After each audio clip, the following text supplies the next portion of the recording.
Hello, my name is Robert Wilson and this is my story. I don't usually talk about what happened 10 years ago. Truth is, I don't even like thinking about it. January 7th, 2014, changed everything. That's the day Emma Wilson, loved by everyone in town, left the house to run a quick errand and never came back. It was the talk of the town back then. Everyone was itching to figure out what happened to her, but no one needed answers more than I did. Emma and I had been married for 5 years. From the moment I met her, I just knew she was the one. She had this smile that could light up any room. It's still hard for me to believe that someone as incredible as Emma could just vanish. There wasn't even a body. 10 years have passed, and there's still no evidence. No tire marks, no fingerprints, nothing. The police made public appeals, but nobody came forward. Somehow, no one saw anything. It was like she'd been erased from the face of the earth. I think about Emma all the time. I could never bring myself to take her pictures down from the walls. Her bright, happy face still greets me in every room. My favorite is one from our wedding day. It captures her so perfectly. Feels like I can see her, really see her, whenever I look at it. 2 days ago, I found myself staring at that photo, lost in every little detail. Her eyes, the way her mouth curved into a smile, and that little dimple on her left cheek. I was so caught up in it, I almost didn't hear the phone ring. It was the landline. Nobody ever calls me on that anymore. It's all cell phones these days. I glanced at the caller ID, but it just said, unknown number. Figured it was probably the bank or something, so I answered. The line clicked, then there was this weird rustling sound. Hello, I said, my patience already thin. Is someone there? Hello? Robert? Robert, thank God I finally reached you. The voice on the other end of the line was shaky, breathless, and unmistakably a woman's. Robert, it's me. It's Emma. Are you there? For a moment, it felt like my heart stopped. Emma, my Emma. But that was impossible. Emma had been gone for 10 years. Whoever this was, it couldn't be my wife. I don't know who you think you're fooling, but you're not Emma. I snapped, my voice icy. Don't call this number again. Over the years, I dealt with my share of scams and cruel pranks, especially in the early days after Emma disappeared. Grifters trying to take advantage of a grieving husband. They all thought they were clever, but none of them were her. Robert, no. Please, you have to believe me. The voice on the line grew frantic, desperate. It's me, Emma. I swear it's me. The hysteria in her voice only made me angrier. Why are you doing this? I spat. It's been 10 years. What do you want from me? There was a pause. For a second, I thought the call had disconnected. Then her voice came through again, quieter this time. Robert, I'm telling you the truth. I'm your wife, Emma. It's really me. Her pleading made my skin crawl, but I'd heard enough. Don't call this number again, I said firmly and hung up. I assumed that would be the end of it. The next day, my college buddy Mike came over to help me fix some plumbing in the house. He'd been a good friend, especially after Emma vanished, sticking by me through the worst of it. While we were taking a break, catching up, my landline rang again. Sorry, I said, getting up. Let me grab this, it might be important. I glanced at the caller ID. Another unknown number. I still didn't make the connection. Could have been the bank or a telemarketer for all I knew. But as soon as I picked up, I heard that same eerie rustling. My gut clenched. Hello, I said, already bracing for what was coming. Robert, thank God I finally reached you. The exact same words, the same frantic tone. Robert, it's me. It's Emma. Are you there? Listen, I told you to stop calling. I hissed, anger rising in my chest. I know you're not Emma. Leave me alone. I hung up again and returned to Mike, who was eyeing me curiously. Who was that? He asked. I heard you say Emma's name. Everything okay? Just some prank caller pretending to be Emma? I muttered, shaking my head. It's ridiculous. I even changed my number, and somehow, they still found it. Mike frowned. Pretending to be Emma? That's messed up. You think you should report it to the cops? No, I said flatly. It's just some scammer trying to stir up trouble. I'm not wasting my time on it. Mike didn't push, and I was relieved. I didn't want to keep talking about it. The next morning, I thought I was done with the calls. I'd made it clear I wasn't playing along. But as I headed downstairs for some water, the phone rang again. This time, I decided to issue a stronger warning. I tell them straight, I'd get the police involved if they didn't stop. That would scare them off for good. I answered, already on edge. That same rustling sound sent a shiver down my spine. Robert? Robert, thank God I finally reached you. I didn't let her finish. If you don't stop calling, I'll report you for harassment. I barked into the phone. I don't know what your game is, but it ends now. Without waiting for a response, I slammed the phone down. I thought that was it. I was sure the calls would stop. That night, a loud ringing woke me up. My first thought was my alarm, but it hadn't gone off yet. Then I realized it was the landline. I raced downstairs, determined to put an end to this once and for all. When I picked up the phone, the rustling was back. That sound made my stomach twist. Robert? Robert, thank God I finally reached you. The voice was no longer just a nuisance. It was inside my head, crawling under my skin. You've gone too far, I growled. This is your last warning. Robert, it's me. The voice sobbed. Please, it's me, Emma. Your wife. You're not Emma, I snapped. And I'm calling the police.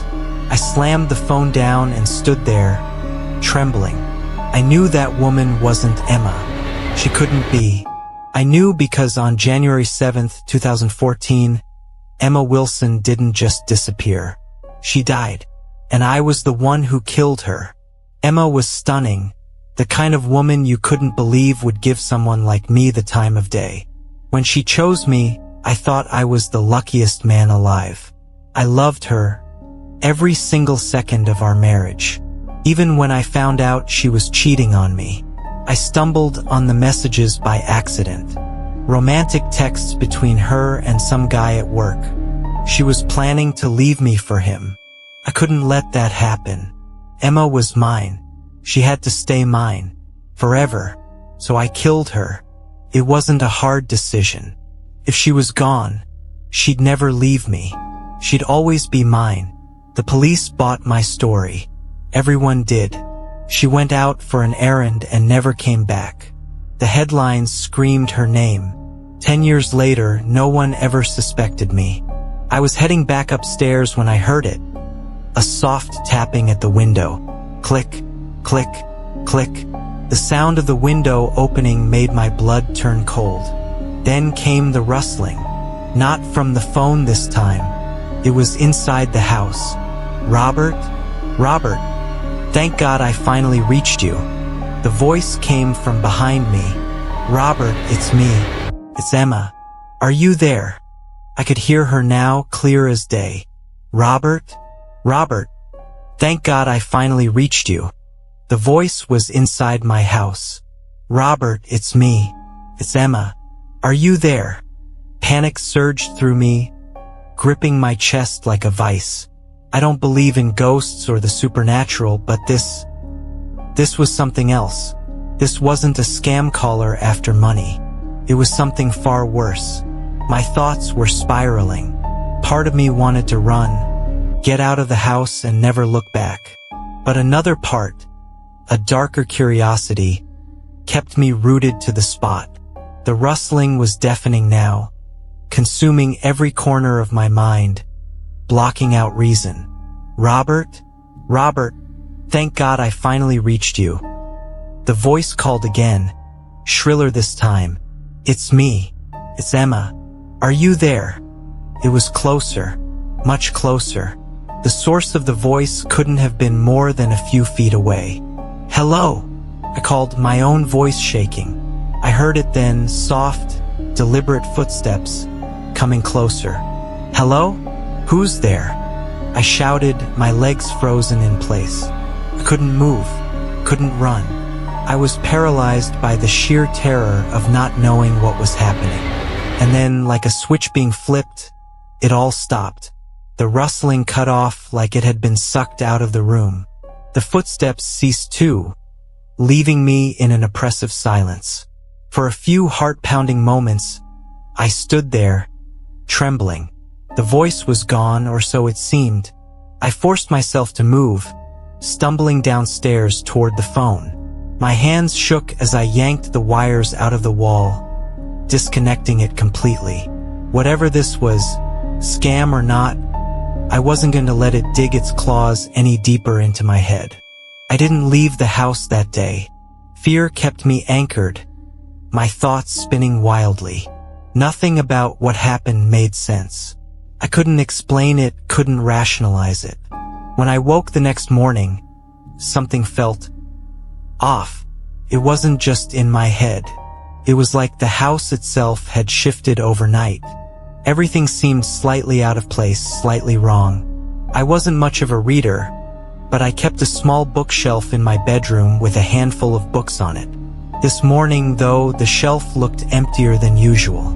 Was it just my imagination? Shaking my head, I got up and headed downstairs, telling myself I just needed some water. My mind was playing tricks on me, that's all. But when I opened the drawer to grab a butter knife for my toast, I froze. One of the knives was missing. Every other slot in the rack was filled, except for one. Knives don't just disappear. A lump formed in my throat. My breathing grew shallow. I needed help. I fumbled for my phone, refusing to even glance at the landline, and called Mike. "Mike." I hissed into the receiver, my voice shaky. "I don't know what's happening, but I need you to come over. Now, I think I'm losing it." Mike didn't hesitate. "I'll be right there," he promised. It wasn't long before he arrived. The moment I opened the door, I could see the concern etched on his face. "What's going on?" he asked as he stepped inside. "Your call freaked me out. You sounded terrified." "I think I'm going crazy," I admitted, leading him to the living room. "I'm seeing things, hearing things. I think it has something to do with Emma." Mike nodded slowly, his expression thoughtful. "Losing her was tough. I get it, right?" He didn't know the truth. He didn't know what really happened to Emma. "I know how that feels," he added, his voice low. 8 years ago, Mike's wife, Charlotte, vanished in much the same way Emma had. She left for work one morning and never came home. It had been devastating for Mike, and it hit me hard, too. Charlotte had been Emma's best friend, the closest thing I had left to her. "It was 10 years ago," I muttered, wide-eyed. "How is it only just sinking in now?" Mike nodded solemnly. "About a year after Charlotte disappeared, I completely broke down. I started getting paranoid, suspicious of everything. It took me years of therapy to make peace with it." I nodded back, pretending to understand. Therapy wouldn't work for me. Nothing would. I sat there, feigning interest in Mike's advice, watching the sympathy in his eyes. He meant well, but he didn't know the truth. When he finally left, I lied and told him I'd try his coping methods. I had no intention of doing so. That night, sleep was impossible. I tossed and turned, my mind looping through the calls, the missing knife, Charlotte, Emma, everything. It was all a tangled knot I couldn't untie. Eventually, I gave up, frustrated. I got out of bed and headed for the medicine cabinet. Maybe some sleeping pills would help. I didn't use them often, but tonight, I needed them. I reached into the cabinet, fumbling around, but my fingers came up empty. Confused, I flipped on the light and checked again. The pills were gone. This wasn't my imagination. Someone had taken them. Panic tightened my chest as I made my way down to the basement. I didn't go there often. Too many memories, too much to confront. But now something compelled me to go. The basement, that's where it all started. That's where they were. The victims. Yes, victims. Plural. It began with Emma. Sweet, beautiful Emma. My Emma. I couldn't bear the thought of losing her, so I made sure I wouldn't. But once it was done, her lover was still out there. The man who stole her away from me, who made her think she could leave. He had to go, too.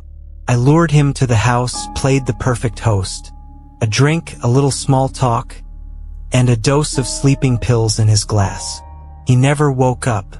Then there was Charlotte, Mike's wife. She didn't just vanish.